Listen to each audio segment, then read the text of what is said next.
வணக்கம். தமிழாரத்தின் காலை நேர பிரதான செய்திகளோடு இணைந்து கொள்ளும் நான் மதுஸ்ரீ மகேந்திரன். விரிவான செய்திகளுக்கு செல்லும் முன்பதாக முதலில் தலைப்புச் செய்திகள். இலங்கை செல்லும் மோடிக்கு அமெரிக்கா கொடுத்த அதிர்ச்சி தகவல். இலங்கை மக்களை அச்சுறுத்தும் துப்பாக்கிச் சூட்டு கலாச்சாரம் வெளியான முக்கிய தரவுகள். சமூக பொறுப்பு காரணமாகவே நாடாளுமன்றில் பேசினேன், அர்ஜுனா விளக்கம். யுத்த குற்றச்சாட்டு ராணுவத்துக்கு தண்டனை வழங்காமையே வைத்தியர் பாலியல் சீண்டலுக்கு உட்படுத்தப்பட்டமைக்கு காரணம். பெண்ணை அவமானப்படுத்தி அர்ஜுனா எம்பிக்கு எதிராக நடவடிக்கை எடுக்க உள்ள அரசு. முதியோர் கொடுப்பனவு தொடர்பில் அரசு வெளியிட்டுள்ள முடிவு. நியூ ரங்கராஸ் தங்க சுரங்கம், Markham and Steeles, 6055 Steeles Avenue East, C102. தொடர்பென விரிவான செய்திகள். இந்திய பிரதமர் நரேந்திர மோடி இலங்கை செல்ல திட்டமிட்டிருந்த நிலையிலே முன்னாள் ஜனாதிபதி ரணில் விக்ரமசிங்கே அல் ஜசீராவுக்கு அளித்த நேர்காணல் வெளியாகி பரபரப்பை ஏற்படுத்தியது. இலங்கையில் மோடியின் நெருக்கமான நண்பராக ரணில் விக்ரமசிங்கே உள்ளார். ரணில் இந்தியாவுக்கு சென்றிருந்த போது மோடியை சந்தித்து பேசியிருந்தார். மேலும் இலங்கையில் ஒரு அரசியல் மாற்றத்தை உருவாக்க வேண்டுமானால் ரணில் விக்ரமசிங்கே ஊடாகவே அதனை மேற்கொள்ள முடியும் என மோடி நம்புகிறார். இதனால் மேற்குலகம் மற்றும் அமெரிக்கா இணைந்து மோடிக்கு கொடுத்த ஒரு அதிர்ச்சி வைத்தியமாக அல் ஜசீரா நேர்காணலை பார்க்கலாம் என ராணுவ ஆய்வாளர் அருஸ் தெரிவித்துள்ளார். இந்த வருடத்தின் இதுவரையான காலப்பகுதிக்குள் 25 துப்பாக்கிச் சூட்டு சம்பவங்கள் பதிவாகியுள்ளதாக தெரிவிக்கப்பட்டுள்ளது. இந்த 25 துப்பாக்கிச் சூட்டு சம்பவங்களினால் இதுவரை 11 பேர் உயிரிழந்துள்ளனர். அத்துடன் பலர் காயமடைந்ததாக போலீசார் தெரிவித்துள்ளனர். அதில் 16 சம்பவங்கள் ஒழுங்கமைக்கப்பட்ட குற்றக்குழுவினால் மேற்கொள்ளப்பட்டவை எனவும் போலீசார் தெரிவித்துள்ளனர். இந்நிலையில் நேற்றைய தினம் மாத்திரம் 2 துப்பாக்கிச் சூட்டு சம்பவங்கள் இடம்பெற்றன. மிதிகம பத்தேகம பகுதியில் உள்ள வீடொன்றின் மீது நேற்று அதிகாலை துப்பாக்கிச் சூட்டு சம்பவம் ஒன்று இடம்பெற்றது. இதனைத் தொடர்ந்து நேற்றிரவு கொழும்பு கிராண்ட் பாஸ் நாகலங் வீதியில் இடம்பெற்ற துப்பாக்கிச் சூட்டு சம்பவத்தில் 2 படுகாயங்களுக்குள்ளாகியுள்ளதாக தெரியவந்துள்ளது. இதற்கமைய இலங்கையில் துப்பாக்கிச் சூட்டு கலாச்சாரம் அதிகரித்து செல்கின்றமை குறிப்பிடத்தக்க விடயமாகும். சமூக பொறுப்பின் அடிப்படையிலே ஒரு பெண்ணின் நடத்தை குறித்து நாடாளுமன்றத்தில் பேசியதாக நாடாளுமன்ற உறுப்பினர் அர்ஜுனா தெரிவித்துள்ளார். நாடாளுமன்ற உறுப்பினர் அர்ஜுனா ராமநாதனின் நாடாளுமன்ற உரையின் போது பயன்படுத்தப்பட்ட சர்ச்சைக்குரிய சொல்லாடல் குறித்து ஊடகவியலாளர்களால் எழுப்பப்பட்ட கேள்விக்கு பதிலளித்த போதே அவர் இதனை குறிப்பிட்டுள்ளார். இது தொடர்பாக கருத்து தெரிவித்த அவர், குறித்த விவகாரம் தொடர்பான ஆதாரங்கள் என்னிடம் இருக்கின்றன. இந்த விடயம் சம்பந்தமாக அவர்கள் சட்ட நடவடிக்கை எடுக்கலாம். ஒரு இளம் சமுதாயம் அழியும் வகையிலான ஒரு ஆதாரம் என்னிடம் வந்த காரணத்தினால் ஒரு சமூக பொறுப்புடனே இதை நாடாளுமன்றத்தில் பேசினேன் என தெரிவித்துள்ளார்.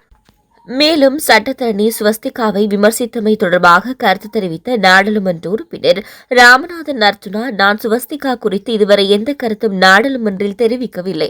இது தொடர்பாக நாடாளுமன்றில் உரையாற்றிய அமைச்சர் விமல் ரத்நாயக்க குறித்த விடயத்தை ஹன்சாட்டிலிருந்து நீக்குமாறு பேசியுள்ளார். நான் குறித்த நபர் தொடர்பாக நாடாளுமன்றத்தில் பேசவில்லை. எனவே நான் இல்லாத சந்தர்ப்பத்தில் வேறு யாரேனும் நாடாளுமன்றத்தில் அவர் குறித்து பேசியிருக்கலாம் என நினைக்கின்றேன். தவிர சட்டத்தரணி ஸ்வஸ்திகா மீது தனிப்பட்ட எந்த கோபமும் இல்லை என குறிப்பிட்டுள்ளார்.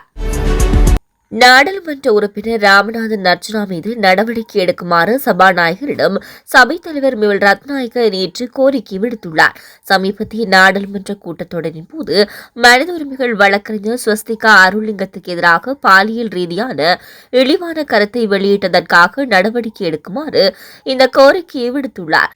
நிலையீட் கட்டளை 91 மேற்கோள் காட்டி சபாநாயகரின் விருப்பத்திற்கமைய அவமானகரமான வார்த்தைகள் மற்றும் அவமதிப்புகளை ஹன்சாட்டிலிருந்து நீக்க முடியும் என விமல் ரத்நாயக்க குறிப்பிட்டுள்ளார். ஸ்வஸ்திகா அருள்லிங்கத்துக்கு எதிரான கருத்து மிகவும் வன்முறையான பாலியல் ரீதியானது. என்னால் அதனை இங்கு முழுமையாக படிக்க முடியாது. ஆனால் இந்த நிலையீட் கட்டளைகளை மீறியுள்ளதாக தெளிவாக உள்ளது. இது ஒரு ஏற்றுக்கொள்ள முடியாத விடயமாகும். அதற்கான நிலையீட் கட்டளையை நடைமுறைப்படுத்த அல்லது இந்த நாடாளுமன்ற உறுப்பினர் நடத்தைக்கு எதிராக தகுந்த நடவடிக்கை எடுக்க சபாநாயகரை நான் வலியுறுத்துகிறேன் என விமல் ரத்நாயக்க மேலும் தெரிவித்துள்ளார். எமது நாட்டில் தமிழ் மக்களுக்கு எதிராக ராணுவம் இழைத்த யுத்த குற்றச்சாட்டுகளுக்கு தண்டனை வழங்கப்படாத நிலையே பெண் வைத்தியரை முன்னாள் ராணுவ சிப்பாய் பாலியல் சீண்டலுக்கு உள்ளாக நேரிட்டது என யாழ் தீவக பெண்கள் வலியமைப்பின் இணைப்பாளர் ஹம்சிகா ராஜ்குமார் குற்றம் சாட்டினார். நேற்று திங்கட்கிழமை அனுராதபுரத்தில் முன்னாள் ராணுவ சிப்பாய் பாலியல் சீண்டலுக்கு உள்ளாக்கப்பட்ட பெண் வைத்தியருக்கு நீதியை நிலைநாட்டப்பட வேண்டும் என ஏற்பாடு செய்யப்பட்ட தீவக பெண்கள் வலையமைப்பினூடாக சந்திப்பில் கலந்து கொண்டு கருத்து தெரிவிக்கும் போதே அவர் இவ்வாறு தெரிவித்துள்ளார். அவர் மேலும் தெரிவிக்கையில், நாட்டில் புதிய அரசாங்கம் அதாவது பெண் பிரதமர் பதவியேற்றதன் பின்னர் மகளிர் தின மகத்தான மாதத்தில் அனுராதபுரத்தில் முன்னாள் ராணுவ வீரனால் பெண் வைத்தியர் பாலியல் சீண்டலுக்கு உள்ளாக்கப்பட்டுள்ளார். இந்த சம்பவமானது ஒட்டுமொத்த நாட்டின் பெண்களின் பாதுகாப்புக்கு சவால் விடுப்பதாகவும் நாட்டின் சட்டம் ஒழுங்கை சவாலுக்குட்படுத்தும் விடயமாக பார்க்கின்றோம். ஒரு நாடு சமூக பொருளாதார கலாச்சார ரீதியாக அபிவிருத்தி அடைய வேண்டுமானால் அந்த நாட்டில் பெண்கள் பாதுகாப்பு உறுதிப்படுத்தப்பட வேண்டும்.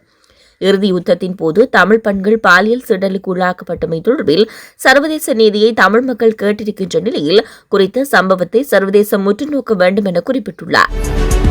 குறைந்த வருமானம் கொண்ட 70 வயதுக்கு மேற்பட்ட பயனாளிகளுக்கு அரசாங்கம் வழங்கும் 3000 ரூபாய் உதவித்தொகை நவம்பர் 2024 முதல் நிலுவைத் தொகையுடன் வழங்க அரசாங்கம் முடிவு செய்துள்ளது.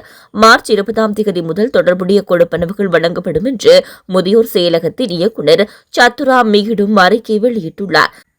நலத்திட்டத்தின் மூத்த பயனாளிகளுக்கான உதவித்தொகை நலத்திட்ட பலன்கள் வாரியத்தால் சீட்டு முறை மூலம் நேரடியாக நலக்கணக்குகளில் வரவு வைக்கப்பட உள்ளது.